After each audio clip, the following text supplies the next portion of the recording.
No livro Voltei, irmão Jacó faz menções sobre seres tais quais pássaros, mas que seriam irracionais, oriundos da terra, refletindo nossos pensamentos. Como esse processo acontece? Olha, existem 3 situações para animais no mundo espiritual. 3. Situação número 1. Os animais são animais. O animal desencarnou e foi para o mundo espiritual. Aí você vai me dizer, não, para, porque na obra básica diz que os animais, eles encarnam quase que instantaneamente. Realmente é verdade. Os animais, eles encarnam quase instantaneamente. Por quê? Porque os animais não têm karma. O leão vai ficar no mundo espiritual, ai meu Deus, comi aquela zebra, não devia ter comido. Ele não tem culpa pelo que ele faz, porque ele age por instinto. Então, o animal não tem karma, o animal não sofre no mundo espiritual, o animal não tem esse tipo de situação. Então, qual é o sentido que tem eu deixar um animal no mundo espiritual? Bota para encarnar, uai. Desencarnou, já começa a preparar uma nova encarnação para ele poder evoluir. Só que existem determinados animais que podem permanecer no mundo espiritual por 2 razões. Primeira, serviço, como acontece, acho que é no capítulo 42, capítulo que trata sobre a existência de 3 animais no mesmo capítulo. Os samaritanos saem, aí tem cachorro, tem cão, tem um íbis que come, devora energias pesadas das entidades, pensamento forma, e tem um animal parecido com um muar, que no mesmo capítulo tem esses 3 animais. E esses animais estão lá. Esses animais é animal mesmo, que estão em serviço.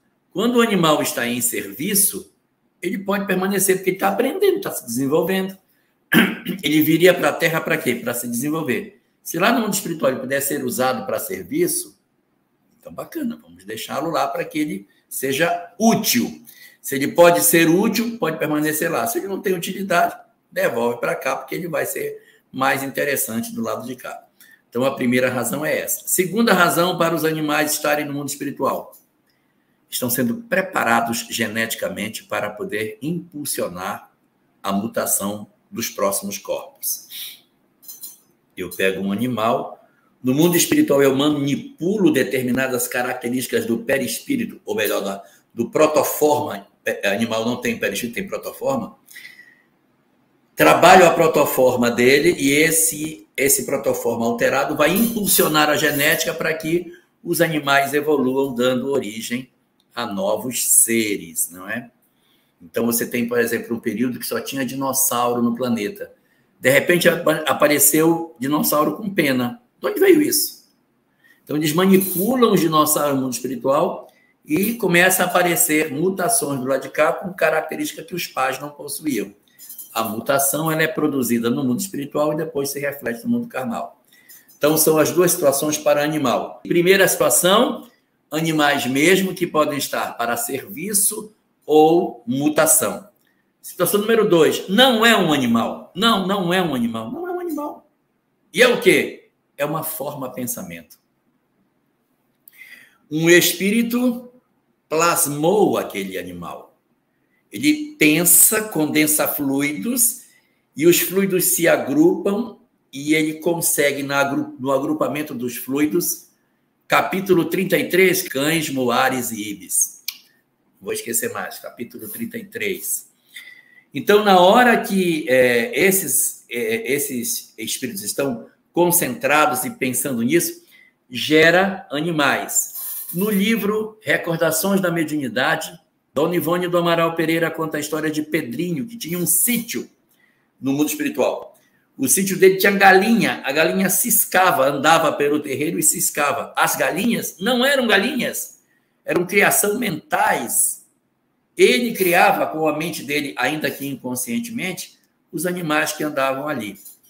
No livro, tem um livro, esse livro até nem é muito, não é um livro da literatura espírita, mas é um livro que faz muita conexão com o espiritismo, que é Passes e Curas Espirituais de Venefredo de Toledo, você tem ali aranhas, lagartas e uma série de seres no mundo espiritual que não são seres, são formas de pensamento que aparecem no mundo espiritual pela projeção de entidades.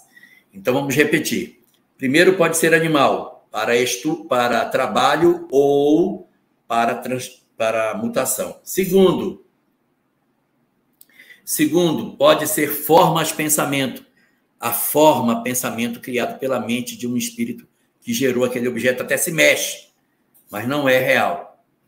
Terceiro, não é um animal, não é uma forma pensamento, é um espírito.